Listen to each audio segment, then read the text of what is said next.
Women's agency is a question mark कि शादी के बाद किस हद तक ऑटोनॉमी उनके पास होगी कि नहीं।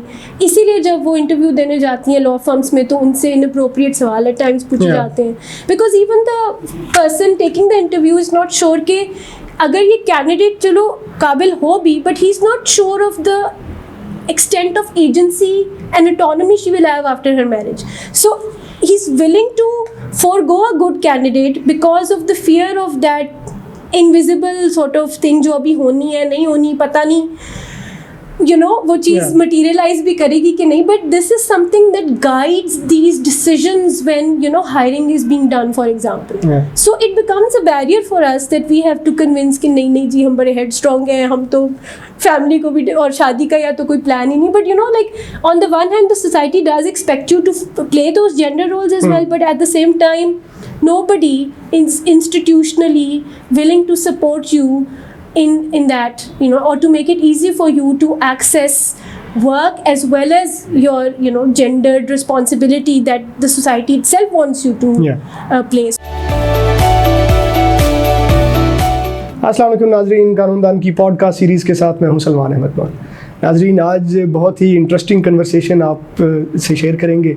ये कन्वर्सेशन मैं आज करने जा रहा हूँ निदा उस्मान चौधरी साहिबा के साथ, विमेन इन लॉ की फ़ाउंडर और Lahore education and research network की फ़ाउंडर।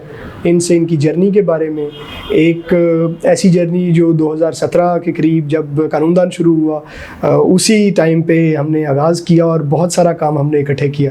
तो इसलिए आज की जो कन्वर्सेशन है that would be very close to my heart. और आज हम उन्हीं के दफ्तर में मौजूद हैं, उन्हीं को मुबारकबाद भी देते हैं इस दफ्तर के लिए, क्योंकि बग़ैर दफ्तर के काम करने से अपना दफ्तर बना के काम करना, ये 5 साल 6 साल का जो सफ़र है कैसा गुजरा, क्या अचीव किया, उस अचीव करने के पीछे की कहानियाँ आपके साथ शेयर करेंगे। सो लेट्स वेलकम निदा साहबा। Thank you so much Salman. मैं थोड़ी वजाहत कर दूँ, 2015 में हमारा सफ़र शुरू हुआ था, तो 2017 तक शायद हम इस काबिल हुए थे कि आप तक, आपके कानों तक हमारी खबर पहुंची थी, बट असल जर्नी की जो शुरुआत है वो 2017 मुझे इसलिए याद है ना कि जो पहली मीटिंग, जो पहली गैदरिंग वो फॉर्मल हुई थी आई गेस निशात होटल में। जी दैट वाज इन 2017 बिल्कुल। लेकिन उससे पहले जाहिर है शुरुआत जो थी 2015 से हमने एक छोटे से कमरे से वो बताएं ना कि वो जो टाइम था, कॉन्सेप्ट कहाँ से आया विमेन इन लॉ शुरू करने का, लाहौर एजुकेशन रिसर्च नेटवर्क शुरू करने का, और इंस्पिरेशन क्या थी उसके पीछे, कुछ थोड़ी सी कहानियाँ सर आप बताएं ना वहाँ की। देखिए, टू बी वेरी ऑनेस्ट, बहुत सारे एक्सपीरियंसेस हमारे वही थे जो स्टूडेंट्स के शायद अभी भी होते हैं कि उनको जब वो एज स्टूडेंट्स होते हैं उनको ज़ाहिर है जो कोर्स का काम है या जो एग्ज़ाम में आना है वो तो पढ़ लेते हैं, but when they come into the profession they realise कि काफ़ी डिस्कनेक्ट है। और अब तो फिर मूटिंग और ये कंपटीशन आम हो गए, लेकिन हमारे टाइम पे बहुत ही ज़्यादा डिस्कनेक्ट था। तो हमें बिल्कुल नहीं लगता था कि हम प्रोफेशन रेडी हैं या हम जाके कोई कंट्रीब्यूट कर सकते हैं या हम ऐसे स्किल्स हमारे पास हैं जिससे हमें जॉब्स मिले तो हम उनके अंदर ईजीली यू नो ट्रांजिशन कर जाएं और सक्सीड कर जाएं। तो specially coming from the University of London background तो बहुत ही ज़्यादा डिस्कनेक्ट था। So Lahore education and research network का जो बुनियादी मकसद था तब तो ये था कि it has to bridge the gap between legal education and legal practice. So the idea was कि एक नीश हमें नज़र आई, एक गैप नज़र आया कि भाई हम स्किल्स बेस्ड ट्रेनिंग देते हैं, वर्कशॉप्स करवाते हैं लॉ स्टूडेंट्स के साथ ऐसी जो उनको स्किल्स में इतना यू नो कर दे रेडी एटलीस्ट कि वो कम से कम जब लॉ फर्म्स में जाएं तो बेसिक लेवल की उनको चीज़ों की सेंस हो। लीगल रिसर्च करनी कैसे है, आपने ALDs PLDs कैसे देखनी, क्योंकि उस वक्त मैनुअल रिसर्च पे फोकस ज़्यादा था।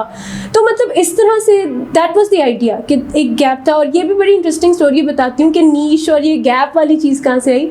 अपने स्टूडेंट लाइफ में मैंने इंटर्नशिप की RSIL में, तो वहाँ पे हमें तैमूर मलिक साहब मिले, तब वो एग्जीक्यूटिव डायरेक्टर होते थे। तो उन्होंने कहा कि मैंने इंटरनेशनल लॉ में अपनी नीश देखी और इस फील्ड को इसलिए चूज़ किया कि इसके अंदर मुझे लगा कि ज़्यादा जल्दी चांस है कि आप यू नो ज़ाहिर जहाँ कम कंपटीशन है कुछ है तो आप ज़्यादा जल्दी ऊपर आ सकते हैं। तो उन्होंने भी हम सबको भी एडवाइस दी कि यू नो डू समथिंग जो कि यू नो उस तरह से एक पॉपुलर चीज़ के पीछे आप ना जाए, वो चीज़ करें जो कम हो रही है.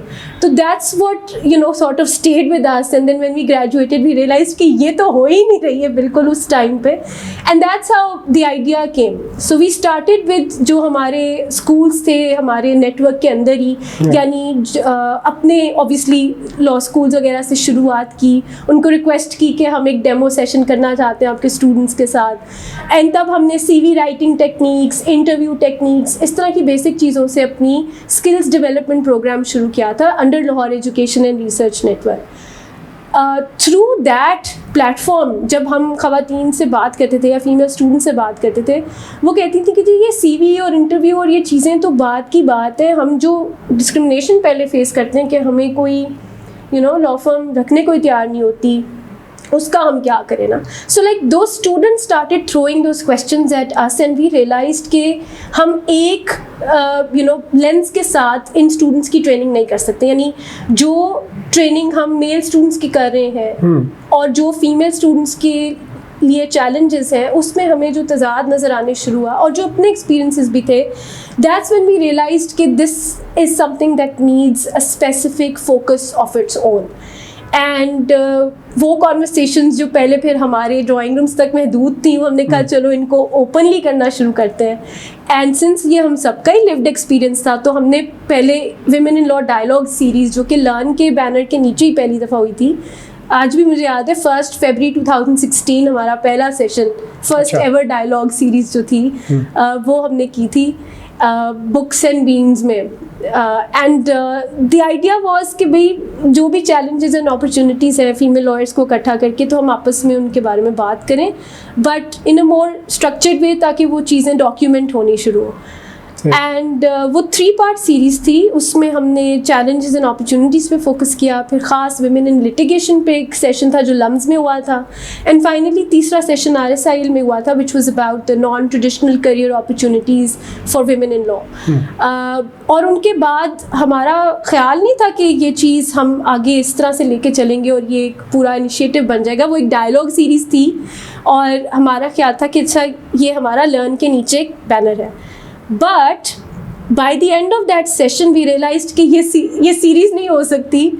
This has to be a more consistent and a more long-term commitment because जिस तरह की obviously stories हमें सामने आई, जितनी interaction ख़वातीन से उस टाइम पे हुई, उससे realize किया कि this is a systemic issue and a structural issue which needs a more consistent and a more, जिसे कहते हैं ना, research and informed response. So it can't just be based on our lived experience, but it has to be studied. It has to be looked into from a proper formal perspective, and then उसके बाद हमने उसके ऊपर जो है formal, but it grew organically from that realization that this is something that needs more attention than just 3 dialogue series on this. बिल्कुल सही. So interestingly, मैंने जब इंट्रोडक्शन में कहा 2017, so I realized कि एक प्रोजेक्ट, ख़ास तौर पे जो पैशन प्रोजेक्ट्स होते हैं, वो जब कोई शुरू करता है तो it takes a long time कि जब इवन दुनिया को पता भी चलना शुरू होता है कि ये कोई चीज़ बनी है. और कई लोग तो वो जो दौरानिया होता है, वो 1-2 साल का जो पहला दौरानिया होता है, उसी में अपनी जान खो देते हैं. So that is very interesting. अच्छा, फिर 2017 में वो जो एक मीटिंग हुई जिसमें हमारी भी मुलाकात हुई, वो कैसे हुई और फिर व्हाट लेड आफ्टर, उसके बाद फिर क्या चीज़ें हुई? अच्छा, so I tell you something very interesting. हमारी जो शुरुआत थी, it started from a Facebook page, and we are lucky कि हम ऐसे टाइम में ज़िंदा हैं जब हमारे पास ये टूल्स मौजूद हैं, और हमने उनको उस वक़्त चैनलाइज करना शुरू किया. सबसे पहला व्हाट्सएप ग्रुप हमने तब बनाया जिसमें हमने फिर उस 3 डायलॉग सीरीज़ के बाद फीमेल लॉयर्स को डालना शुरू किया, कम्युनिटीज़ बिल्ड करनी शुरू की. उस टाइम पे सिर्फ फैमिलीज़ वालों के व्हाट्सएप ग्रुप्स होते थे, प्रोफेशनल ग्रुप्स नहीं होते थे. सो हमने उसको किया. आइडिया वॉज कि भाई फीमेल लॉयर्स के पास एक कनेक्टिविटी आपस में हो, उनको कोई सपोर्ट चाहिए तो वो फ़ौरन किसी से बात कर सकें, किसी से गाइडेंस ले सकें. लेकिन हमारी आपस में मुलाकात होना बहुत मुश्किल था. एज़ फीमेल्स हमें उतनी अपॉर्चुनिटी नहीं मिलती थी कि हम नेटवर्किंग कर सकें, या हमें वो मौके उतनी आसानी से नहीं मिलते क्योंकि घर भी पहुंचना है सब कुछ, तो I mean things were more difficult for us. And networking के बगैर इस प्रोफेशन में या किसी भी प्रोफेशन में सर्वाइव करना, सेन रहना, आगे बढ़ना, एक दूसरे से शेयर करना स्ट्रगल्स, वो मुमकिन नहीं होता। सो ऑल्दो ये डिजिटल टूल्स अवेलेबल थे, बट वो जो पर्सन टू पर्सन कॉन्टैक्ट होता है वो you can't replace that. So हमने एक वर्किंग लंच ऑन का कॉन्सेप्ट डेवलप किया। We were looking for support for that at that time, and हमें उस वक्त डिजिटल राइट्स फाउंडेशन ने सपोर्ट किया because they were also looking to partner. उनका उस वक्त digital rights, technology and women in law के साथ बेसिकली वो कोलैबोरेट करना चाह रहे थे। एंड हम चाह रहे थे कि हम कोई ऐसा इवेंट करें जिसमें हम इन सारी खवातीन को, जिनको हमने इलेक्ट्रॉनिकली तो एक प्लेटफॉर्म पे हम ले आए हैं व्हाट्सएप ग्रुप की सूरत में, लेकिन इनसे मिलना हमें नहीं होता। So we wanted to put faces to the names जिनसे हमारी इंटरेक्शन हो रही है। And so through that collaboration फिर वो एक वर्किंग लंच ऑन रखा जिस पे टॉपिक तो of course technology and digital rights and female lawyers वो था, लेकिन मकसद उसका ये था कि भाई एक बहाना बनना था कि भाई हम आपस में सारे कम से कम मिल लें एक प्लेटफॉर्म पे। तो उनके ताउन से हमने फिर वो लंच ऑन रखा, एंड वो इसीलिए सिर्फ ओपन टू फीमेल लॉयर्स था। लेकिन जब कानूनदान की ईमेल आई हमें और आपने अपना तारुफ करवाया तो आपके लिए हमने एक एक्सेप्शन क्रिएट की।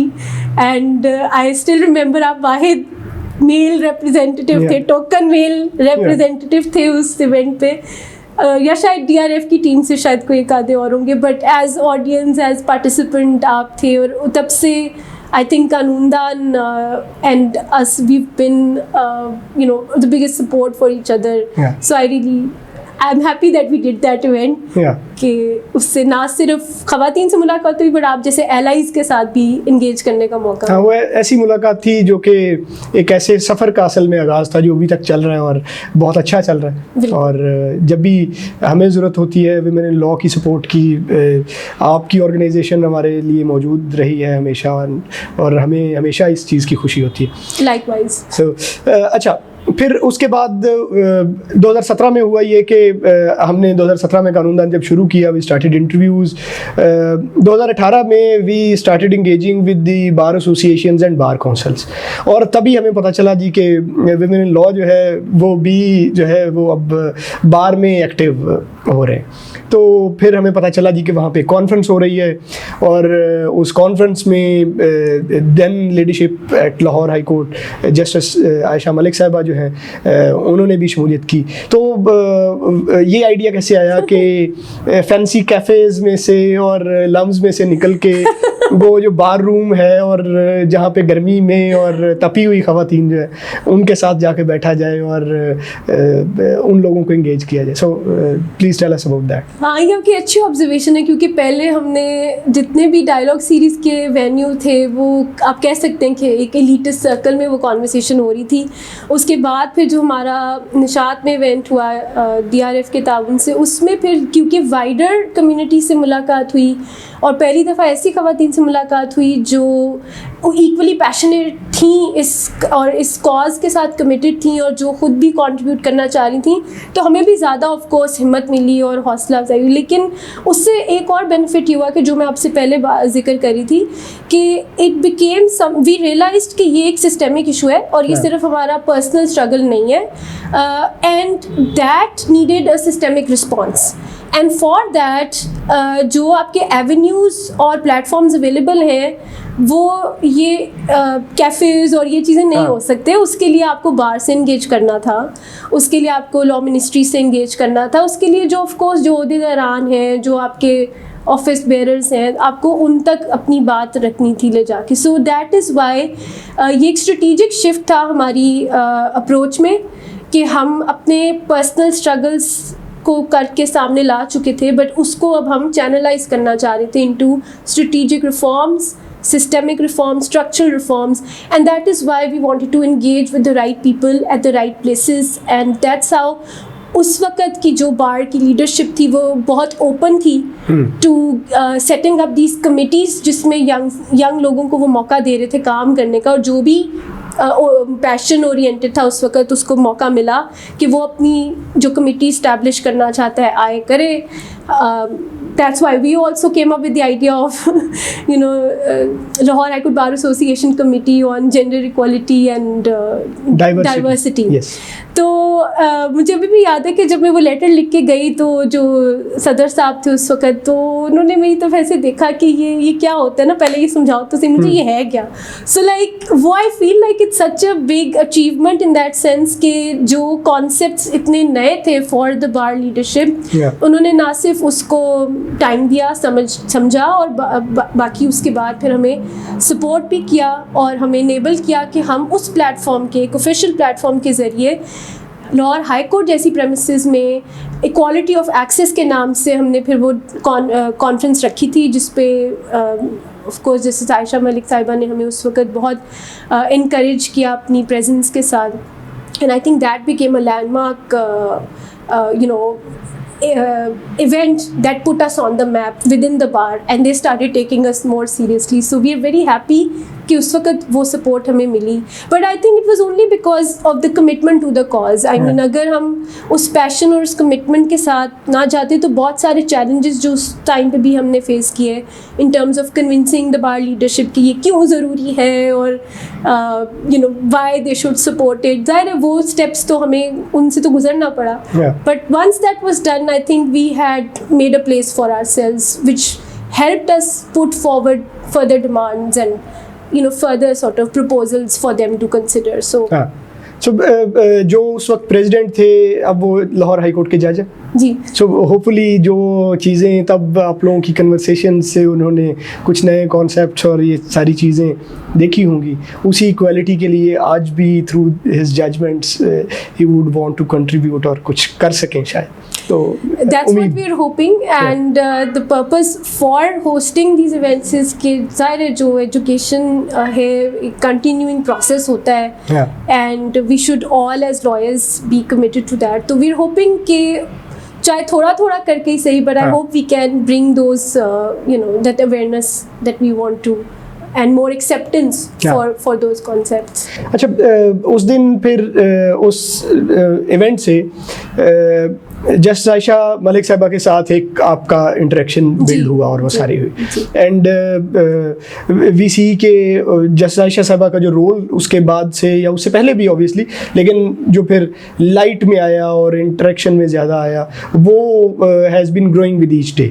और फिर जब वो सुप्रीम कोर्ट में अपॉइंट हुई तो वो एक सीलिंग ब्रेक हुई और that was a moment of pride for all of us कि हमारे मुल्क में पहली सुप्रीम कोर्ट की फीमेल जज जो हैं वो अपॉइंट हुई हैं. So you contributed in that struggle as well.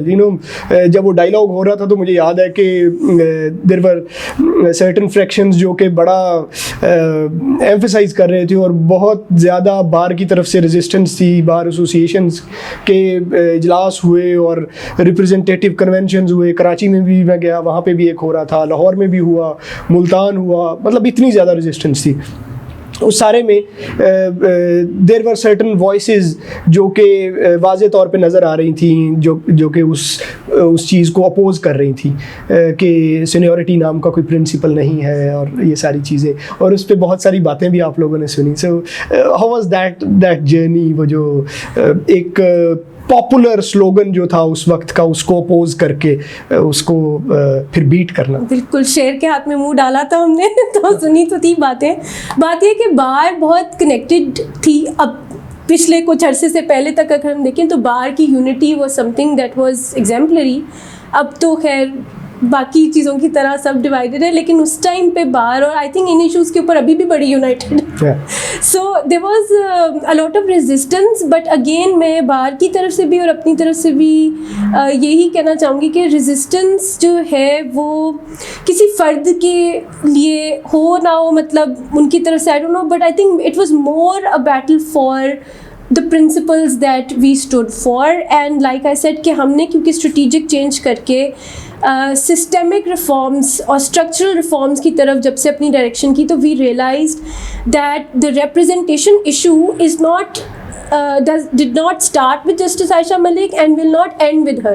यानी उनके एक आने से, अपॉइंट होने से भी हमारे इश्यूज सॉर्ट आउट नहीं होने वाले. So we are very well aware of the fact कि किसी एक बंदे के आगे आने से या उसको रिप्रेजेंटेशन मिलने से things don't change overnight for the entire gender और रिप्रेजेंटेशन, मतलब वो, बट वो symbolically itself opening the doors की जहाँ तक बात है, it's very important.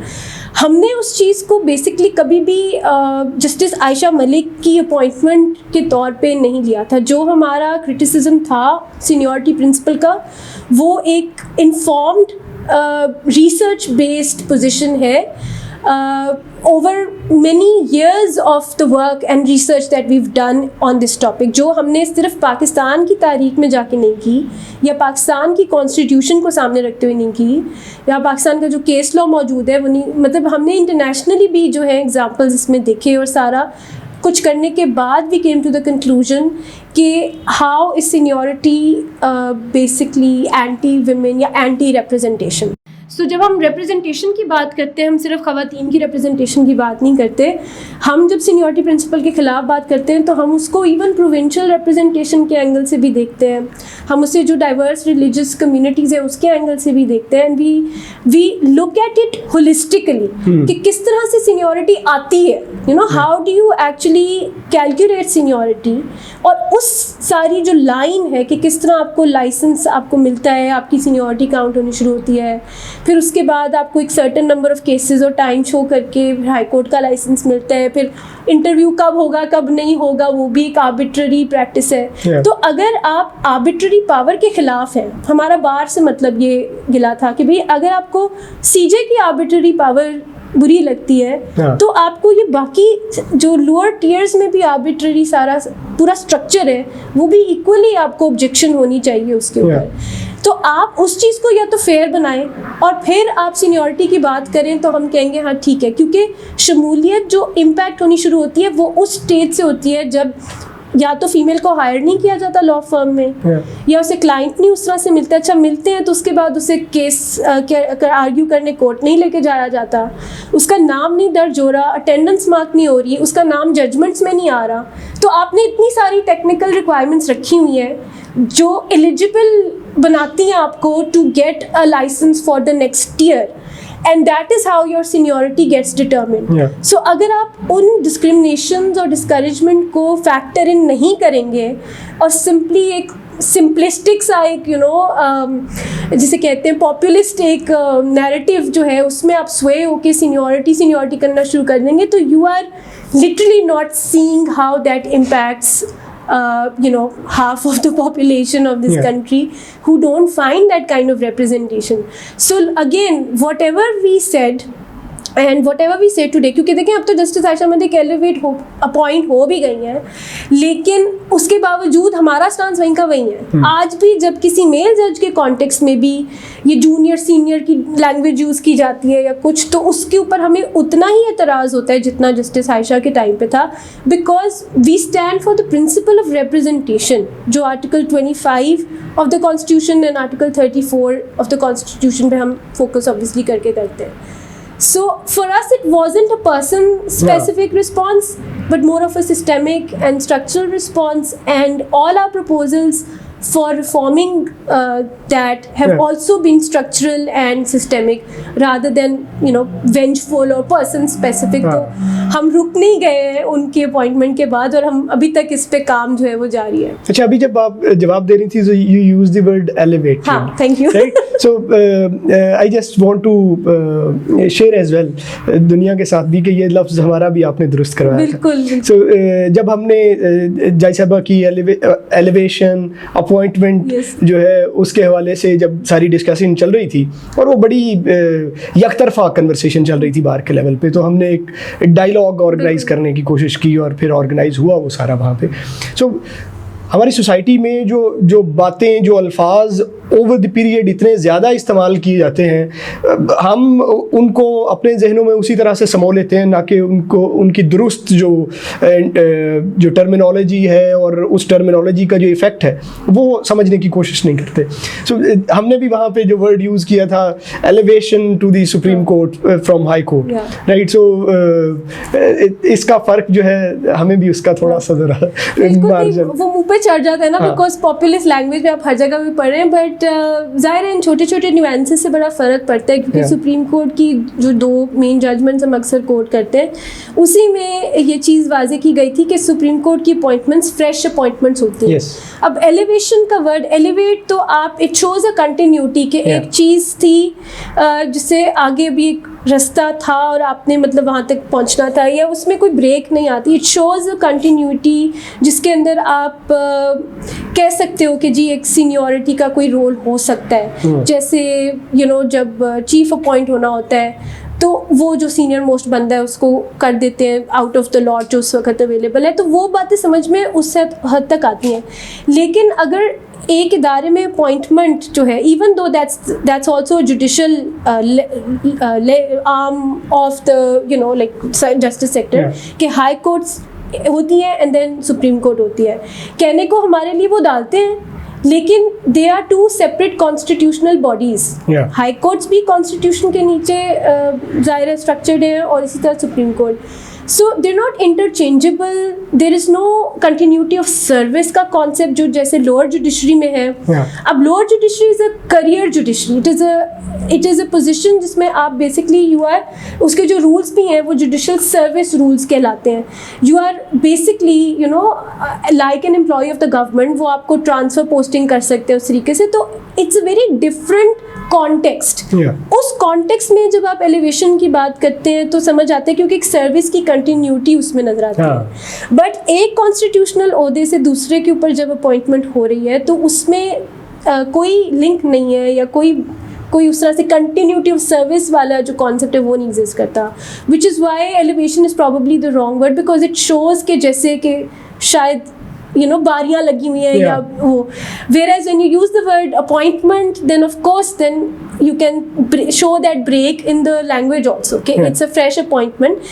Even though it's the same people, जो same pool of applicants या candidates है ना, जिसमें से आपने pick and choose करके लोगों को लेके जाना है, but it's a completely different constitutional body that has no link with in terms of continuity of service वाला कोई link नहीं है from the high courts, which is why I think appointment is a better word to use than elevation. And the constitution itself use the word appointment. So of course. बिल्कुल ठीक। अच्छा, एक हम लोग काम कर रहे होते हैं उम्मीद तौर पे, जो हम ऑन आवर ओन अपने आइडिया के मुताबिक, अपने स्ट्रक्चर के मुताबिक कर रहे होते हैं। फिर आपने सरकार के साथ भी काम किया, फेडरल गवर्नमेंट के साथ भी आपने काम किया, और हमने पहली दफ़ा देखा कि एक कॉन्सेप्ट जो मर्दों के लिए भी एग्जिस्ट नहीं करता था वो आप ख़वातीन के लिए लेके आए कि अवार्ड्स होंगे पूरे मुल्क में जो वकालत से मुतल्लिक काम करने वाली ख़वातीन हैं। वकालत से मुतल्लिक मैं इसलिए कह रहा हूँ कि वो पूरे का पूरा था, जो एजुकेशन सेक्टर में भी जो काम कर रहे थे, that wasn't only litigation oriented thing, सारे के सारे लोगों को शामिल किया आप लोगों ने।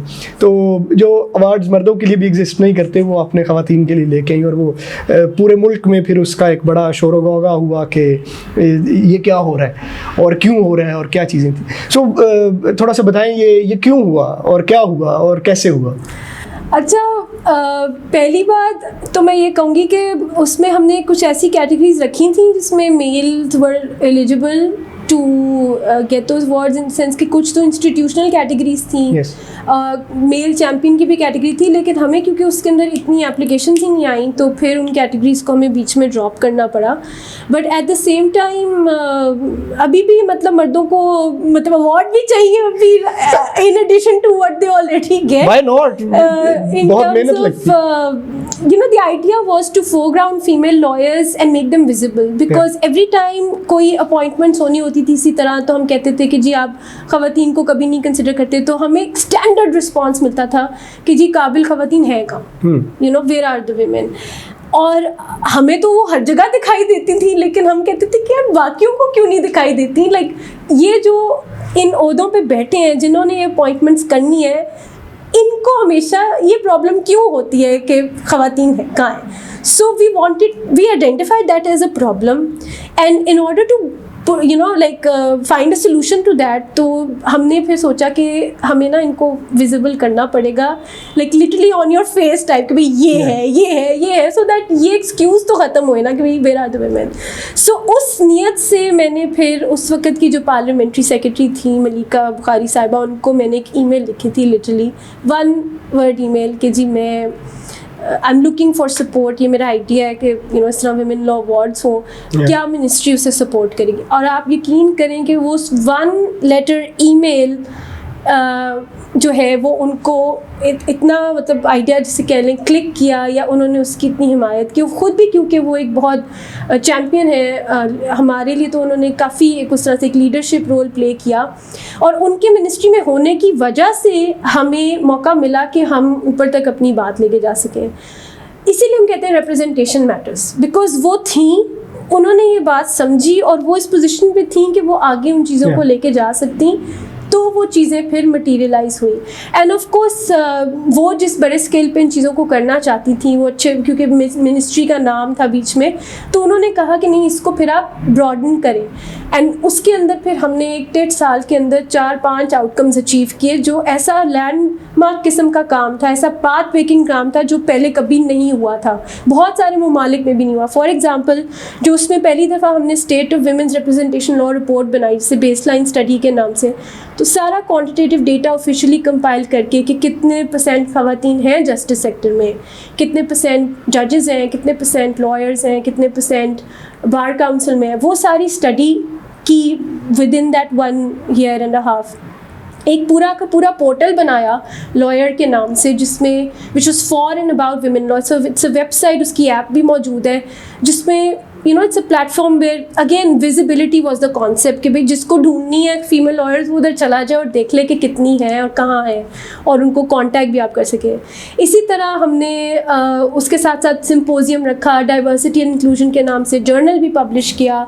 सो द आइडिया वाज कॉन्स्टेंटली कि इन कॉन्वर्सेशंस को मेन स्ट्रीम किया जाए। But of course the highlight of that entire project were the women in law awards that were held in 2021 in Islamabad, and for the first time the law minister was there, all the other international partners were there, Group Development Pakistan supported us, Qanundan was a partner and you supported us, and for the first time इतनी ख़वातीन फिर इस तरह से नुमाया हुई, उनको जो है रिकग्नाइज़ किया गया for their work. So we're with the hope कि अब ये एक्सक्यूज़ ख़त्म हो गया होगा कि where are the women, लेकिन ऑनेस्टली लाइक अब 2023 है, 2 साल गुजर गए, हमें अभी भी ये चैलेंज का सामना करना पड़ता है कि अभी भी there are many occasions where we find कि अभी भी मैनर्स बन रहे हैं, अभी भी आप जब जाते हैं कॉन्फ्रेंसेस में you don't find that kind of representation, you still find people giving you the same excuses. So somewhere we feel कि willful blindness भी है, तो जितना मर्जी हम राइटिंग ऑन द वॉल की तरह भी विजिबल कर दें, शायद वो जो है ना बिनाई के चैलेंजेस वो रहेंगे। So, अभी हम जिक्र कर रहे थे जब जज आयशा साहबा की एलिवेशन की बात थी, तो तब हमारी अपॉइंटमेंट की बात थी अगेन, यस, तो तब हमारी द बिग डिबेट का पहला वो सेगमेंट था, या पहली हमारी कॉन्फ्रेंस थी। अभी हमने थोड़ा टाइम पहले द बिग डिबेट का दूसरा वेरिएंट किया, और उसमें हमारा जो पैनल था that had equal representation. Yes. So ये इसी तरह से मुमकिन है, हम जब एक दूसरे से बात करते हैं, एक दूसरे से मिलते हैं, तो हमें पता चलता है कि काबिल लोग मौजूद हैं, आप उनको बिठाइए, उनको मौका दीजिए, तो वो बैठ के अपनी बात कर सकेंगे। लेकिन अगर आप उनको मौका, मैंने ना अभी 75 ईयर्स कंप्लीट हो रहे थे पाकिस्तान को, ये पिछले 14 अगस्त में, राइट? तो हम लोगों ने अपने तौर पे विमेन लॉ के प्लेटफॉर्म से सोचा कि हम 75 फीमेल लॉयर्स को ऑनर करते हैं, एक लिस्ट बनाते हैं, just you know like honour करते हैं। तो मुझे मेरी साथियों ने कहा कि 75 फीमेल लॉयर्स मतलब मिल जाएंगी। आई मीन इवन हम तक अभी भी जो है ना, ये एक सवाल था कि क्या हमें 75 की लिस्ट हम पूरी कर पाएंगे। आप यकीन करें, जब हमने वो लिस्ट बनानी शुरू की तो हमारे पास इतने नाम आ गए कि हमने फिर उस 75 के बजाय उसको 1408 एंड देन 2022, यानी 14 अगस्त 2022 के जो ये सारे नंबर्स आ रहे थे उसमें डिवाइड किया कि 14 की अलग कैटेगरी बनाई, 8 की अलग जो अगस्त को रिप्रेजेंट करा था, इसी तरह 22 नाम अलग किए, और फिर 75 अलग, यानी इतने नंबर्स इंक्रीज करने के बावजूद ऐसी खवातीन रह गई जिनके बारे में मुझे लोगों ने बाद में कंप्लेन की कि आपने उनका नाम क्यों नहीं डाला. So if we can just sit down, make some effort and find so many names, why can't other people? I remember most of the names were female advocates of the Supreme Court or partners in various firms or in education sectors serving for a very long time now. उसमें जो है ना बहुत मेहनत की थी हमने. उसके अंदर हिस्टोरिकल फिगर्स भी निकाले थे, जो आई थिंक जो 14 थे वो हिस्ट्री के थे, या शायद जो 8 का फिगर था, मतलब हिस्टोरिक एक पूरा डेडिकेटेड था. कंटेम्प्रेरी जो थे वो हमारे 75 की लिस्ट अलग थी. स्पेशल मेंशंस हमारे अलग थे. यानी there were so many categories and despite that हमारे पास बंदे नहीं ख़त्म हुए. यानी फीमेल लॉयर्स नहीं ख़त्म हुई थी. और वो सिर्फ फीमेल लॉयर्स नहीं थे, आप सही कह रहे हैं कि उसमें हर शोबे से जो भी लॉ से रिलेटेड है वो तमाम खवातीन थी. And we are surprised that people can't find a single woman on certain panels, and then they defend that also कि भाई हमने तो टोकन बंदियाँ नहीं घुसानी या हमें तो क्वालिटी अपनी रखनी है. बट बात ये कि आपको if you make that effort you will find a relevant qualified person of various representative जो ग्रुप्स हमारी सोसाइटी में एग्जिस्ट करते हैं आपको मिल जाएंगे. It's just that nobody wants to put in that effort. अच्छा, ये तो हो गया कि ये अचीव हुआ. I want to know the background stories of those awards and putting that whole thing together, the struggle behind it, कुछ उस हवाले से. The biggest struggle was that COVID happened. And it kept shifting our schedule and it kept disturbing our program to a point where people started sort of questioning कि ये होने भी हैं कि नहीं. And obviously वो challenge बहुत बड़ा बन गया कि जिस स्केल पे गवर्नमेंट उसको करना चाह रही थी वो कोविड प्रोटोकॉल्स की वजह से उसमें इश्यूज थे, तो फिर हमें उसको कंसिडरेबल हद तक डिले करना पड़ा. सो वो एक सबसे बड़ा चैलेंज था. बट उसके अलावा भी keeping its credibility intact, making sure that the process of nominations and the awarding of the जो जूरी के मार्क्स स्कीम थी और जो मार्कशीट्स थी वो किस तरह से क्रेडिबल और लेजिटिमेट रहनी चाहिए. How do we ensure the transparency in that. वो सारा प्रोसेस मेरे लिए बहुत इंपॉर्टेंट था, विच इज़ वाई मैंने अपने आप को उस टाइम पे हर प्रोफेशनल कमिटमेंट से एक्सक्यूज़ कर लिया था. हर दूसरी प्रोफेशनल में this was the only thing I was doing. तो मैं जहाँ तब टीच कर रही थी मैंने छोड़ दिया. जिन लोगों से मैं तब राब्ते में थी, जिनकी नॉमिनेशंस तो खैर मैं डील ही नहीं करी थी. There was a completely separate team that dealt with it so that it should remain something which is credible.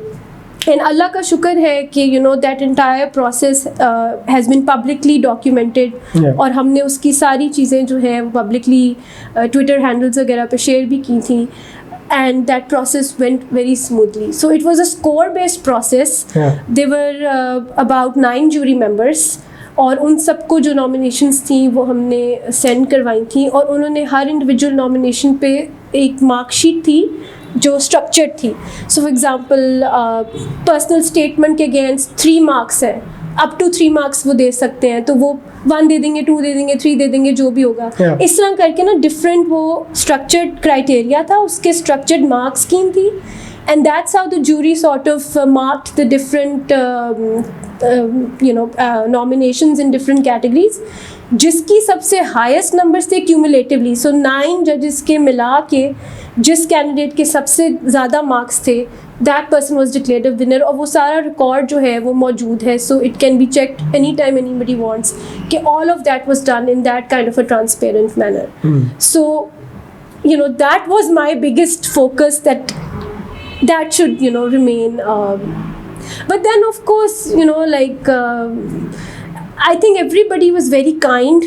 The women lawyers who flew down from Karachi and from all over the place to Islamabad to support, even though वो जीत नहीं रहे थे, but वो आए वहाँ पे, and I think that really was a rare occasion, because जिस तरह आपने कॉन्फ्रेंस का पहले जिक्र किया कि बार वगैरह में जब ऑल लॉयर्स कॉन्फ्रेंसेस होती हैं तो जनरली आप देखते हैं वो ऑल मेल लॉयर्स कॉन्फ्रेंसेस ज़्यादा होती हैं, यानी पैनल पे भी सारे तमाम मेल जज लॉयर्स ही बैठे होते हैं. नॉट दैट यू नो मुझे कोई मेल लॉयर से प्रॉब्लम है, but I am just saying कि हमारे पास एज वुमेन इस तरह की अपॉर्चुनिटीज़ कम हैं where we can come together under the same roof. तो this was one of those rare conferences where there were more women lawyers than male lawyers. So and I think that really वही मेरा ख्याल है हमारी जो पहली conference जिस पे हम मिले थे उसके बाद this was the second opportunity where we were able to gather so many female lawyers in the same room.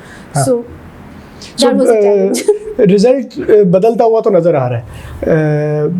This is one of those rare years जिसमें एक तो रिप्रेजेंटेटिव हमारे पास Lahore high Court bar association में, और दूसरा ये अहम ज़्यादा चीज़ ये कि 2 की पोजीशंस के ऊपर है. पहले हमारे पास रही हैं vice president and finance secretary. इस दफ़ा पहली दफ़ा 150 साल लाहौर हाई कोर्ट की तारीख में सेक्रेटरी जो हैं वो भी फ़ीमेल हैं, वाइस प्रेसिडेंट जो हैं वो भी फ़ीमेल हैं. सो that was also history made this year. Absolutely and I think उसके साथ साथ एक छोटी सी और हिस्ट्री भी हुई है जो शायद लोगों तक नहीं पहुंची, बट आई थिंक उसमें भी छोटा सा किरदार हमारा रहा है कि हम लोग क्योंकि स्ट्रक्चर्स को सिस्टम्स को क्योंकि चैलेंज करते हैं, we want to make it more conducive and accessible for females. तो वोटर तादाद बढ़ाने के लिए भी हमारी बार बार यही प्रपोजल्स होते थे कि जी आप वोटिंग के टाइम पे हाई कोर्ट में आने के एंट्री और एग्ज़िट जो है वो ख़वातीन के लिए सेपरेट कर दें, बिकॉज वरना धक्कम पेल बहुत ज़्यादा सारे रश होता है नॉल. तो इस दफ़ा हमने 150 साल तारीख में ये भी देखा कि there was a separate entry for women, not just in Lahore, Islamabad में भी. तो हमारी जो वुमेन लॉ का इस्लामाबाद में चैप्टर है उन्होंने हमें बताया कि वहाँ पे भी सेपरेट एंट्री रखी गई थी ख़वातीन के लिए. तो ये भी हमारी उन छोटी छोटी कोशिशों का और जो इंगेजमेंट है बार के साथ उसका आई थिंक रिज़ल्ट है. And we are very glad कि छोटा ही सही बट एक रोल और एक कॉन्ट्रीब्यूशन हमारा इन चीज़ों में है. वी होप कि ये इंस्टीट्यूशनलाइज हो जाए ताकि वही बात ना हो कि जी आज प्रोग्रेसिव लोग बैठे हैं तो वो चीज़ें हो रही हैं, कल कोई और आए तो वो ना हो. So these things have to become institutional, तब हम सही मानों में यकीन करेंगे कि हमारी सक्सेस है. बिकॉज जब तक ये चीज़ें इंस्टीट्यूशनलाइज नहीं होंगी तब तक ये ऑटोमेटिकली जो है नहीं होगी. हाँ, अच्छा, अभी आपने चैप्टर्स की बात की तो थोड़ा सा बताएं ना आपने, सिंस एक चैप्टर छोटी सी टीम से multiple chapters in various provinces, right? So team में कौन कौन लोग हैं, चैप्टर्स कहाँ कहाँ पे हैं, कौन हेड कर रहे हैं, सो थोड़ा सा बताएं लोगों के बारे में. तो कोशिश तुम्हारी ये है कि चैप्टर्स और पूरा का पूरा विमेन लॉ इनिशिएटिव एक्चुअली एक लीनियर स्केल पे ऑपरेट करना चाहता है. हम इसमें कोई हायरार्किकल ऑर्गेनाइजेशन में हम बिलीव नहीं करते. हम कोई भी हम में से बॉस नहीं है, कोई किसी का उस तरह से सुपरवाइज़र नहीं है. ये एक कॉज है और इस कॉज में जो भी लोग बिलीव करते हैं वो कलेक्टिवली काम करना चाहते हैं और जो जितना कंट्रीब्यूट कर सकता है उतना करता है. लेकिन obviously for certain purposes of effective organisation in terms of कि काम चलता रहे, तो कुछ लोग आगे जो वॉलंटियर करते हैं जिम्मेदारी ज़्यादा लेने के लिए कि चीज़ों को चलाने के लिए एक्चुअली, तो उसको फिर ऑब्वियसली एक शक्ल देना ज़रूरी था. बट इसका ये मतलब नहीं है कि बाकी सारे कोई कम है या कोई ज़्यादा है. We are all basically members of the initiative and we work in that capacity. Last year we achieved the milestone of having representation in all provinces of Pakistan, including Azad Jammu and Kashmir and Gilgit-Baltistan. Wow.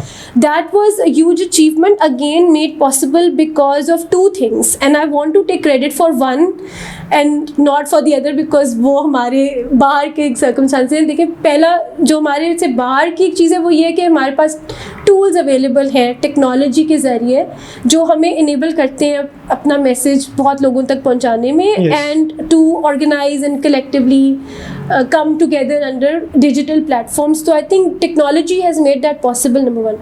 पर जो दूसरा हमारा I feel जो credit वाकई हमें जाता है, that is कि हमारी सिर्फ बातें नहीं रही हैं in all these years, we've put out concrete work to back whatever we are saying.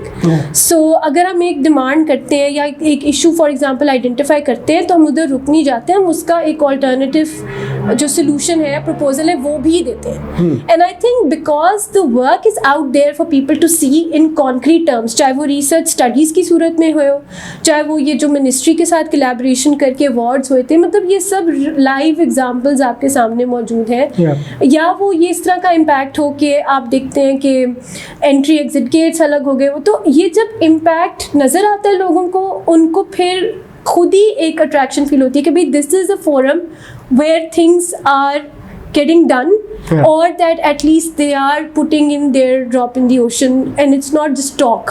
It's not just conversation. Time नहीं वेस्ट हम करें, क्योंकि इसमें सिर्फ एक्सटर्नल कंपोनेंट नहीं है ना, हम अपनी इंटरनल जो कैपेसिटी बिल्डिंग है उस पर भी काम करते हैं. हम अपनी इंटरनल वर्कशॉप्स करते हैं, ट्रेनिंग्स करते हैं, हम फैसिलिटेट करते हैं. किसी को कोई भी सपोर्ट चाहिए उसको वो वाली गाइडेंस भी मिलती है, मेंटोर्स मिलते हैं. आपको लाहौर बैठे बैठे कराची में कोई वकील चाहिए, आप कनेक्ट कर देते हो. So there is so much to offer, this is so much to contribute to and commit to and then see the result of it as well. And I think that is what attracts people to the cause. दूसरी I think जो बहुत important चीज़ है वो ये कि हमने इसको बिल्कुल, it's not a political forum at all. People from all political mindsets, from any religious beliefs, whatever, they're more than welcome, because इस प्लेटफॉर्म पे वो सारे इसलिए इकट्ठे हैं क्योंकि वो फीमेल लॉयर्स हैं या फीमेल इन लीगल प्रोफेशन है किसी भी तरह से, और वो उस प्रोफेशन से रिलेटेड अपने इश्यूज़ या अपॉर्चुनिटीज़ के लिए वहाँ पे इकट्ठे हैं. इसके अलावा उनकी जितनी आइडेंटिटीज़ हैं, जितने और है, वो we respect that equally. And I think ये पाकिस्तान में बड़ा रेयर हो गया है कि आपको कोई ऐसा प्लेटफॉर्म मिले जो उस तरह से पोलराइज ना हो. एंड उसकी वजह ये है कि we kept politics out of it as much as we can, because obviously within the profession भी एक पॉलिटिक्स होती है सब कुछ. तो हमारी पूरी कोशिश है कि हम नेशनल पॉलिटिक्स को या और किस्म के जो स्टांसेस होते हैं, लोगों के बिलीफ्स हैं, हम उसको बीच में ना लाएं. So I think keeping that focused, and then of course the good morning messages जो व्हाट्सएप में आते हैं और वो सब, हमने उसको भी बहुत फिल्टर किया हुआ है. तो बड़ी स्ट्रिक्ट मॉनिटरिंग, और ये हमने ऑफ कोर्स एक्सपीरियंस से ही सीखा. There were instances when we were not able to monitor the groups in the best way possible. उससे कुछ लोग हमारे नाराज़ भी हुए, we lost those members. And हम भी नए थे, हम भी सीख रहे थे. मैं उस वक्त ये सोचती थी कि भाई सब बड़े हैं, मैच्योर हैं, मैं क्यों पुलिस करूं सबको, you know, they should be responsible for what they saying. लेकिन ऐसा नहीं हुआ. आई रियलाइज्ड कि नहीं, करना पड़ेगा. And once we started doing that तो हमें काफ़ी हमने स्ट्रीमलाइन कर लिया. सो आई होप कि now it's a place where people find meaning and value for their time. And I hope that is what keeps them committed to the cause, and which is why they're there. लेकिन sorry एक चीज़ add करना चाहती हूँ, सब जगह chapters हैं, कराची में chapter नहीं है. पूछे क्यों? क्योंकि कराची में विमेन लॉयर्स एसोसिएशन है, वो ऑलमोस्ट उसी टाइम पे शुरू हुआ जिस वक्त हमने शुरू किया था काम करना. तो we didn't want to reinvent the wheel, and we didn't want कि सबकी वही जो कहते हैं ना अपनी वो साइलोज में काम कर रहे हो. So instead of creating a chapter there we liaison with them. तो आपने कोलैबोरेट उनके साथ कर बिल्कुल. अब क्योंकि वो एज सिस्टरहुड के उसमें वो अब देयर ऑलरेडी, वो उनका लोकल एरिया है, वो वहाँ काम कर रही हैं. तो हम we just kind of relate to them. वो हमारे साथ ग्रुप में इन्वॉल्व है, and we are sort of, जब हमने कोई जॉइंट स्टेटमेंट देनी होती है हम देते हैं, और जब वो अलहदा कोई पोजीशन लेना चाहते हैं वो लेते हैं. So it's something that it's about showing mutual respect and working collaboratively and collectively, and yet retaining your individual identities. So although we have representation in Karachi of our own as well, but we didn't want to set up a rival group there. We wanted ke if anybody wants to join a proper formal membership kind of a place in Karachi, that should be WLA. So that is the kind of respect that we have for each other, and I think that's also new. So I'm very proud of that, so क्योंकि इतने अरसे से हम अब तक साथ हैं, and I hope that we can continue that collaboration with them. ये सारा काम किया आपने, अभी फिर लास्ट रिसेंटली जो हमने देखा वो आपने एक रिप्रेजेंटेशन स्टडी जो है वो लॉन्च की, उसमें फिर आपने कुछ चीज़ें शामिल की, बताई, दिखाई लोगों को कि हमारे पास इतनी ख़वातीन हैं, ओहदेदार इतनी हैं, जजेस इतनी हैं, डिस्ट्रिक्ट जुडिशरी में इतनी हैं। तो आपको क्या महसूस होता है कि कुछ उम्मीद है आपको कुछ बेहतरी की? कुछ थोड़ा सा एक तो स्टडी के बारे में भी बताएं और फिर उससे जो आपको कोई उम्मीद या कुछ नाउमीदी नज़र आती है तो उस हवाले से भी थोड़ा सा बताएं। Fair representation in justice sector is the result of the struggle जो पिछले 6-7 साल से हम कर रहे हैं। नहीं, जब से हमने डायलॉग सीरीज़ शुरू की थी वो चीज़ें हम बहुत ज़्यादा आपस में बोलते तो थे सब कुछ, but we wanted a study in a shape that could document those things, so that वो आगे कोट हो सके या फर्दर रिसर्च में इनपुट एक के तौर पे एक रिसोर्स मटेरियल अवेलेबल हो, उसमें से टीचिंग आपने अगर करनी है आप कर सकें। सो उस स्टडी का मकसद ये था कि जो बेसिकली लीगल और कॉन्स्टिट्यूशनल या स्ट्रक्चरल और इनविजिबल गैप्स मौजूद हैं जो फेयर रिप्रेजेंटेशन को रोकते हैं या उसमें एक एक चैलेंज बनते हैं, एक हिंड्रेंस बनते हैं फॉर विमेंस रिप्रेजेंटेशन, तो उन इश्यूज़ को बाकायदा डॉक्यूमेंट किया जाए। वो लीगली कहाँ पे रुकावटें हैं, कॉन्स्टिट्यूशन में कहाँ इश्यूज़ हैं, स्ट्रक्चरल इश्यूज़ कहाँ हैं, जैसे फॉर एग्जांपल अगर बाथरूम्स नहीं अवेलेबल एंड प्रैक्टिकली आप किस तरह उस एनवायरनमेंट में काम कर सकते हैं जब you don't have the basic necessity like a washroom. तो बेसिकली इस तरह की चीज़ें। एंड देन इनविजिबल बैरियर्स क्या हैं, यानी वो चीज़ें जो दिखाई नहीं देती but for a woman that is a challenge because वो हमारी एक लिव्ड रियलिटी है।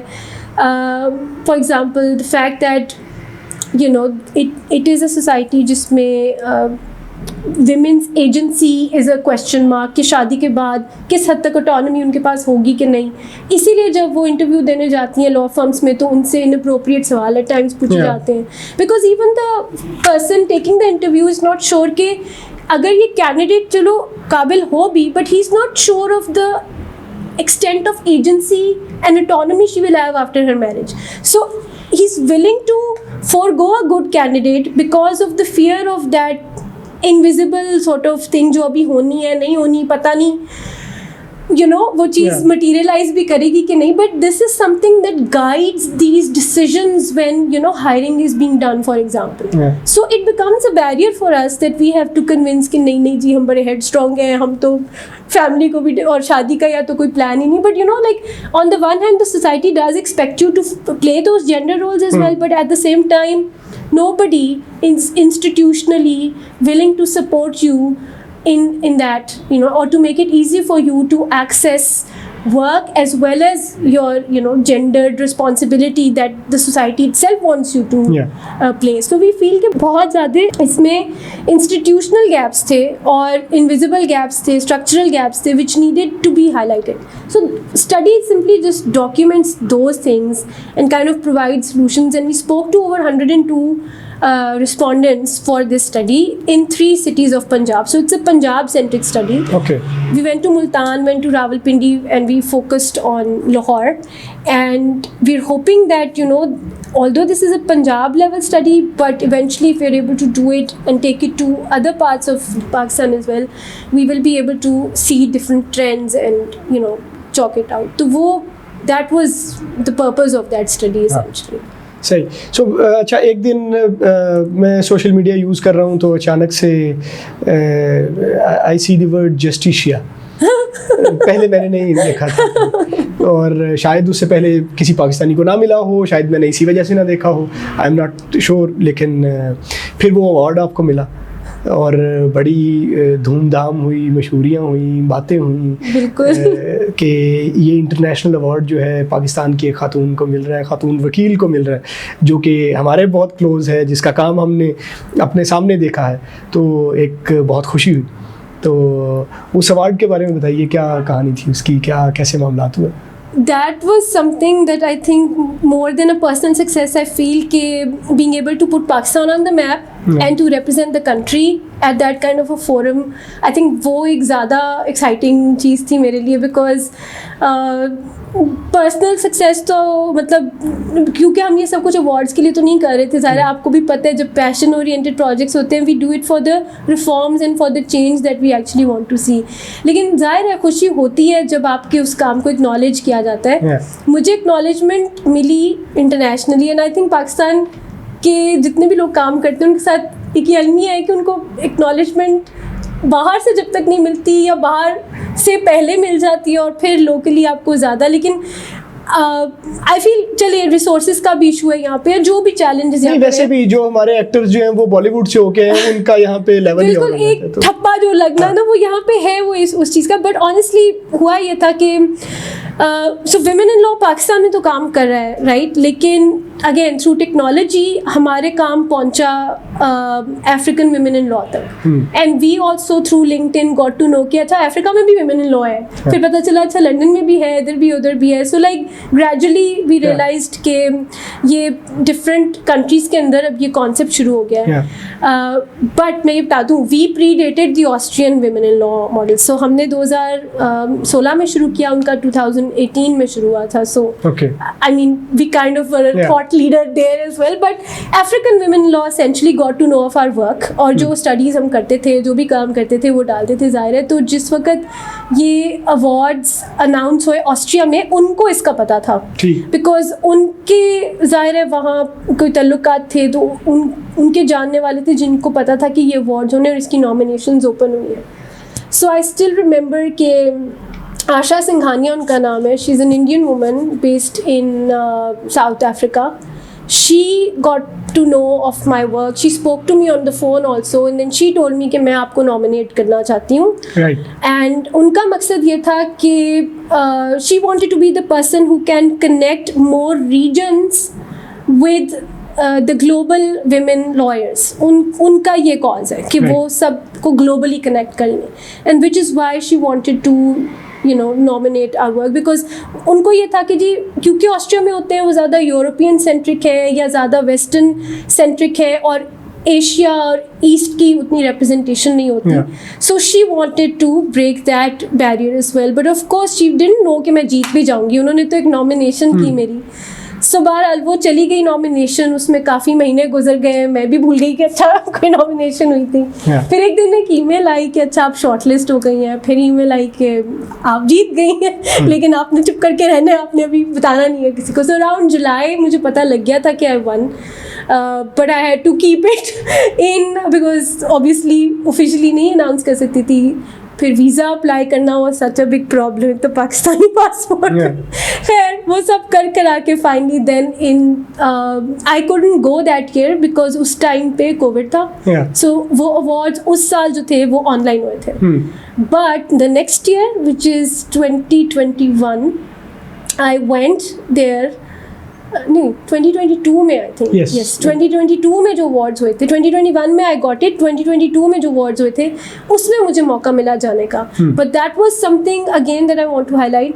आई was the first South Asian to get that award, but I was also the first South Asian and the first Pakistani to be invited to be part of the jury of those awards in the following year. तो इसलिए 2022 में जब मैं गई तो मैं बतौर jury member के गई, और जो उनकी साथ कॉन्फ्रेंस थी उसमें बतौर स्पीकर भी मैंने एक सेशन में पार्टिसिपेट किया, which again south Asian region से वो एक वाहिद जो है मैं ही नुमाइंदा थी। तो I feel very happy that my work was able to get that kind of recognition. But like I always say, this work is the result and contribution of all the female lawyers. So I've always made it clear to them also that I hold all these awards and these recognitions on trust for the people who've contributed to it. So उसमें मतलब वो सिर्फ मेरा नहीं है, वो हम सबका है, and we all celebrate it like that. अच्छा, अब एक और अवार्ड भी आ रहा है तो थोड़ा उसके बारे में बताएं। चलिए आपके प्लेटफॉर्म से ब्रेकिंग न्यूज़ दे देते हैं फिर। बट येस, यूरोप के बाद अब एशिया वाली साइड पे भी और इस रीजन में भी जो है the work has achieved it's it has been recognized, and June 17th को श्रीलंका में ceremony है, and I will be getting another global award for that. And congratulations for that. Thank you so much. And ये सिर्फ आपकी अपनी achievement के लिए मैं congratulation नहीं कर रहा, ये इतना ज़रूरी है कि दुनिया को भी पता चले कि पाकिस्तान में जो लोग बैठे हैं वो अमेजिंग काम कर रहे हैं और अच्छा काम कर रहे हैं.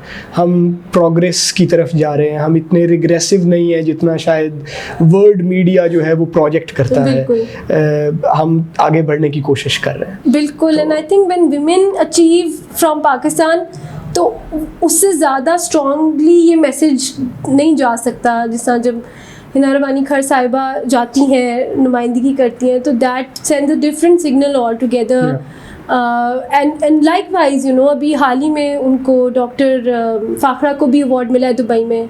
So I want to take this opportunity to congratulate her as well. I think so many female lawyers have made us so proud. जिसके अंदर of course निगत है, मैरी जेम्स गिल है, so many more. I mean, I can take a lot of names. Like I said, मेरे पास तो पूरी list है. लेकिन again, it's not just your personal achievement at a moment like that. The fact that you're representing the country और आपके नाम के साथ आपकी country को call out किया जा रहा है कि जी पाकिस्तान से हैं, whatever. I think that's a bigger satisfaction, and I think I'm really grateful to God for that opportunity.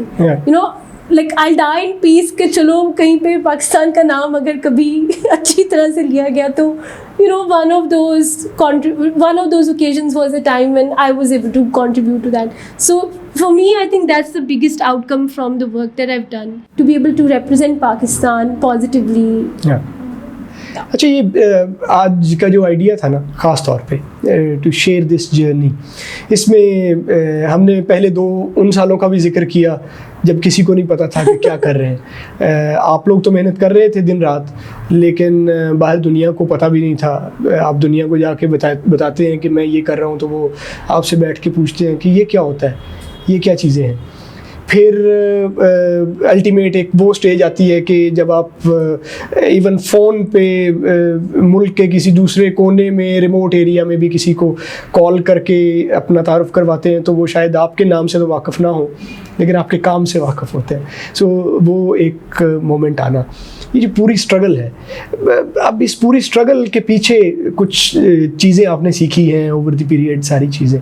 तो मैं चाहता हूँ कि आप जो लोग इस तरह के कुछ पैशन प्रोजेक्ट शुरू करना चाहते हैं, हमारी यंगर ख़वातीन जो हैं, आने वाले जो लोग हैं, वो कुछ शुरू करना चाहते हो, तो उनके लिए कुछ एडवाइस करें.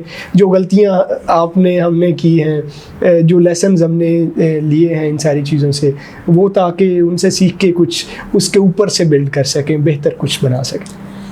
अच्छा, मैं हमेशा ये कहती हूँ कि youth is in a way much more equipped than we were. Like they have so many more tools and so many more so much more awareness of a lot of things that probably we never had the liberty of. And so I feel कि वो बहुत ज़्यादा अपने एक vision जो उनकी है अपनी लाइफ के बारे में, और उन्होंने कैसे चीज़ों को लेके चलना है, तो वो उनकी like they have a lot of that kind of support. But at the same time I feel कि there are still things that I have learned which are very personal. They मतलब may be for other people they might not be true, but at least what I have learned is that सबसे ज़्यादा जो मेरे लिए मुश्किल भी था, या जो कह लें कि सबसे ज़्यादा जो रोज़ मुझे काम आता है, वो इंटरपर्सनल स्किल्स है. इन terms of what kind of a personality you have. अगर आपने लीडर बनना है, फॉर एग्जांपल किसी भी चीज़ को लीड करना है ना, बड़ा हौसला और जिगरा चाहिए. Like you need to be a person who is accessible and at the same time someone who's willing to take the most amount of initiative. जो लीड भी सबसे ज़्यादा होगा, जिसको जो who's the face of any sort of criticism also. कुछ भी आना है तो आप प्लान भी आपने खड़े होकर सोचना है, या अगर दूसरों ने कोई प्रपोजल्स दिए हैं तो आपने उनको भी इक्वली अकोमोडेट करके चलना. समटाइम्स आप अग्री नहीं भी कर रहे, but being that person that kind of drives the whole thing, keeping everybody in that boat and making sure कि जितना ज़्यादा लोगों को साथ लेके चल सके. Despite that, सबके साथ नहीं साथ चला जा सकता. You have to recognize that you will have to draw a certain line somewhere. There will be people who will not be worth investing your time on, or sort of losing yourself for, because आप जो मर्जी उनके लिए कर लेंगे. Human nature है, सबके साथ आपकी वो नहीं हो सकती. At the same time, it's very important कि despite those differences, किस तरह आपने एक respectful relationship forge करना है, किस तरह आपने इंश्योर करना है कि आप एक चलो कॉर्डियल नहीं भी तो एक प्रोफेशनल एंगेजमेंट उनके साथ रख सके. अच्छा वो भी नहीं अगर हो सकती तो how do you kind of maintain your dignity in face of a fall out. How do you so I think the biggest factor for me in terms of taking everybody along, I think वो यही होता है कि how do I put forward difficult requests. For example, अगर group में कोई ऐसे post आ रहे हैं which are inappropriate और कोई सीनियर member उसको कर रहा है, how am I as a person who's supposed to monitor that going to take care of that situation. So ये बहुत, I mean, they sound like very trivial matters, but these become very challenging, you know. किसी की कोई queries ऐसी आ रही हैं which are technically legal queries, but they are still becoming a source of nuisance for others because maybe of the frequency or because ये नहीं show हो रहा कि खुद कोई एफर्ट किया जा रहा है, या like there are so many challenges जो इस तरह के रोज़मर्रा के लाइफ में आ जाते हैं, which are very trivial in the sense के लोगों को लगेगा कि ये क्या challenges मैं लेके बैठ गई हूँ जब इतने बड़े बड़े हम systemic wars लड़ने जा रहे हैं and all that. But ये वो basic everyday effort है जो रोज़ का आपका खून पसीना है, जो keeping in touch and aware with whatever is happening all around you, क्योंकि sometimes आपको इतना rapid response करना होता है तो आपकी mental health बहुत affect होती है. अब मैं constantly अपने फ़ोन पे हूँ monitoring Twitter ये वो everything because nothing is outsourced. It's like as someone who's in a leading position you have a responsibility. आप कोई चीज़ मिस नहीं कर सकते, आप बहुत ज़्यादा लिबर्टीज़ नहीं ले सकते. जैसे मतलब जब मैं स्टूडेंट थी मैं क्लास में एब्सेंट हो सकती थी, जब मैं टीचर बनी तो मैं एब्सेंट नहीं हो सकती थी, मुझे जाके क्लास लेनी होती थी या कोर्स कंप्लीट कराना था. तो ये वही चीज़ है कि एक तरह से जब आप रिस्पॉन्सिबिलिटी लेते हो, it's not fancy at all. I think it's the most difficult job, but because it's passion oriented, जब मेरे साथ कोई नहीं था मैं तब भी कर रही थी, when I started out. और जब साथ लोग जुड़ते चले गए तो उनको साथ लेके इक्वली चलना उस तरह से कि भाई उनको भी लगे कि it's theirs, it's not mine. Biggest challenges. And I think उसके लिए personal investment, being open, you have to have a certain personality. ये आप चीज़ें सीख नहीं सकते, इसलिए कहते हैं leaders are born. I am not saying कि मैं बॉर्न लीडर हूँ. I try to do my job, and अगर अब तक हमारे कुछ स्ट्रक्चर्स अभी तक मौजूद हैं और हम काम करें तो I would like to think कि शायद कुछ हद तक एक सक्सेसफुल मॉडल हमने इस्टेब्लिश किया. Of course room for improvement हमेशा होता है, लेसन हमने भी सीखे, गलतियाँ हमने भी की हैं. सब प्रीटी श्योर कि मैंने कुछ चीज़ों को मैं बेहतर तरीके से हैंडल कर सकती थी, मैंने सही डिसीजंस नहीं लिए होंगे, लेकिन उनसे मैंने सीखा है. एंड आई ट्राई कि मैं जो है उन चीज़ों को बेहतर तरीके से कम्युनिकेट कर सकूँ. And I think what has help me is के अपने आप को डिस्टेंस करके, पर्सनल फीलिंग्स और इमोशंस को डिस्टेंस करके जब आप चीज़ों को लोगों के सामने लॉजिकली रखते हैं, रैशनली रखते हैं और अपने आप को वॉलंटियर करते हैं, someone who is going to be the first one to do that. For example good morning message नहीं भेजना और मैं कमिट कर रही हूँ कि मैं नहीं भेजूँगी कभी, like you have to kind of put yourself forward to take on that responsibility. So I think with your example you can sort of then set that motion where other people also then. बिल्कुल, मैं often quote भी करता हूँ और because I really like this quote from someone I knew at a time. और जमात इस्लामी के अमीर होते थे काजी हुसैन अहमद, और वो एक बात किया करते थे कि वो कहते थे कि गलतियाँ ये वो सारी चीज़ें होती रहेंगी, ये हैं, लेकिन जो कामयाबी के बारे में वो बात करते थे, वो कहते थे अपनी बात करते रहना और आगे बढ़ते रहना, यही हमारी कामयाबी है. So that's something that has stuck in my mind, और I always follow that advice whenever someone make me realize कि you have been making those mistakes, I correct those mistakes and then आगे बढ़ना है, आगे कदम लेना, फिर ही कामयाबी है, फिर ही आगे चला जा सकता है और सीखा जा सकता है और बढ़ा जा सकता है. बिल्कुल. And I think what's most important is कि आपको ये आइडेंटिफाई करना आता हो कि क्या चीज़ पब्लिकली टेकअप करनी है आपने, और क्या ऐसे इश्यूज हैं जो आपने इंटरनली रेज करने हैं. आई थिंक ये चीज़ें वक्त भी कुछ सिखाता है. ऑफ कोर्स हर चीज़ आप ट्विटर पे जाके एक फ्यूड बना देंगे तो that's not the best approach.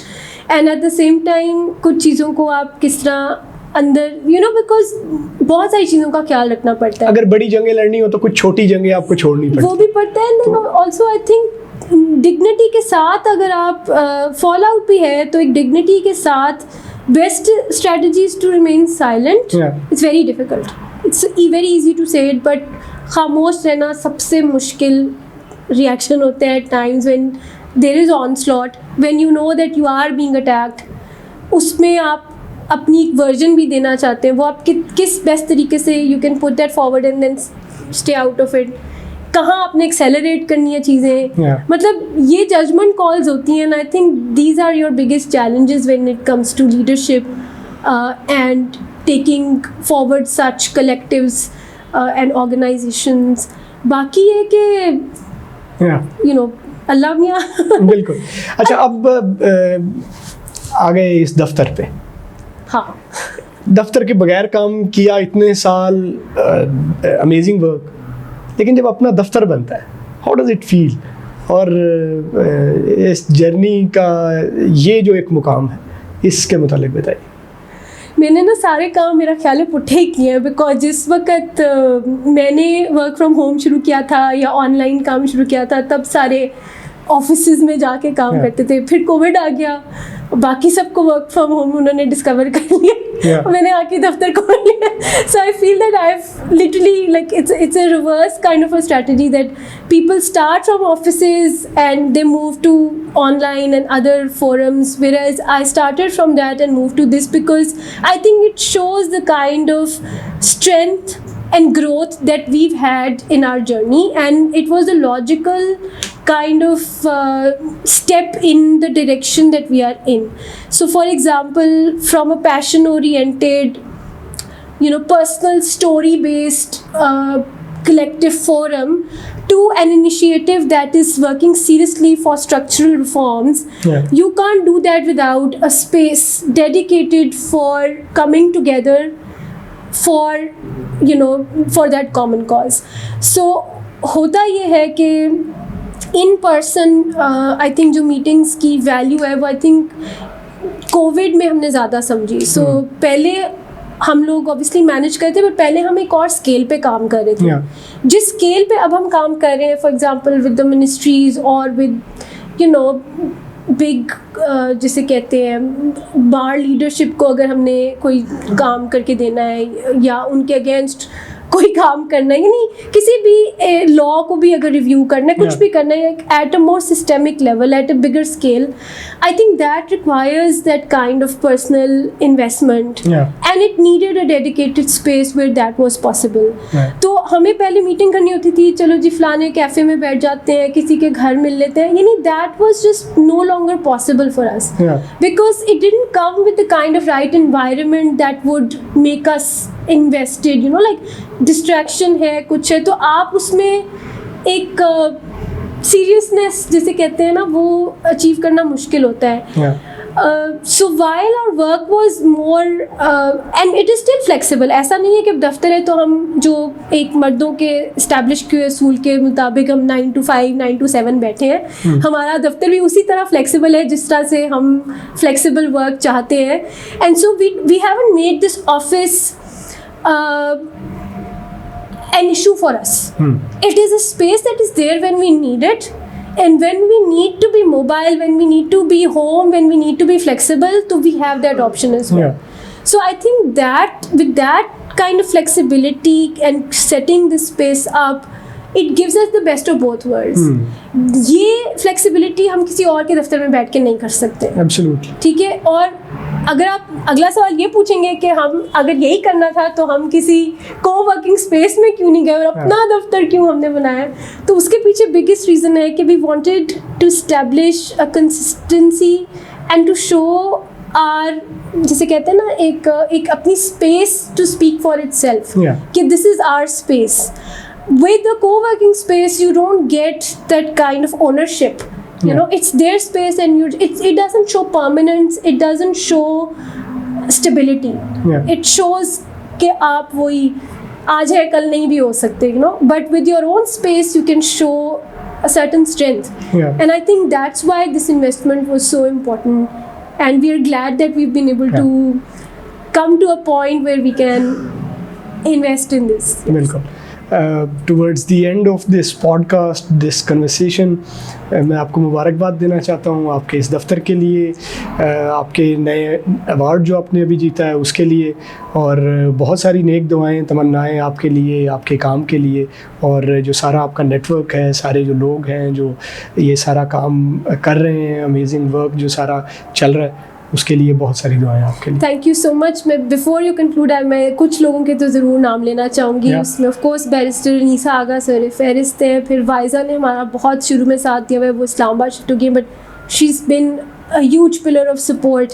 Barrister Mariam Salman है, मारिया चौधरी हैं, जुगनू काज़मी है, जलीला हैदर है, महविश काका खेल है, इसी तरह कराची के जितने हमारे लाइजॉन में हैं, ज़ारा व्यानी, उसके अलावा शाजिया कसी हैं, या जो और भी मेंबर्स हैं जो रेगुलरली कंट्रीब्यूट करते हैं, उनमें कई नाम हैं, because some of them are issue specific. Climate का इशू है तो वो लोग आगे आ जाएंगे जिसकी भी एरिया और एक्सपर्टीज से स्पेसिफिक है। फिर बहुत सारे वो ख़वातीन जो ग्रुप में बड़ी एक्टिव हैं, किसी की कोई क्वेरी आती है तो फ़ौरन रिस्पॉन्ड करती हैं, मैं उनका बहुत I really honour them. And of course Gilgit Baltistan और AJK में जिन्होंने अभी रिसेंटली ज्वाइन किया, Bakhtawar and Kulsoom, I am really glad that they are also with us. Multan में भी चैप्टर है तो उसकी भी I am very grateful to all these young students who are there on board trying to support the cause, and the male allies of course जिन्होंने who are external to the initiative but without whom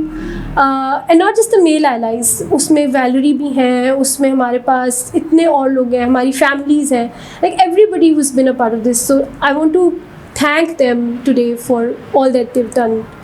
And the international people who nominate us for these things, उन सब का भी बहुत शुक्रिया।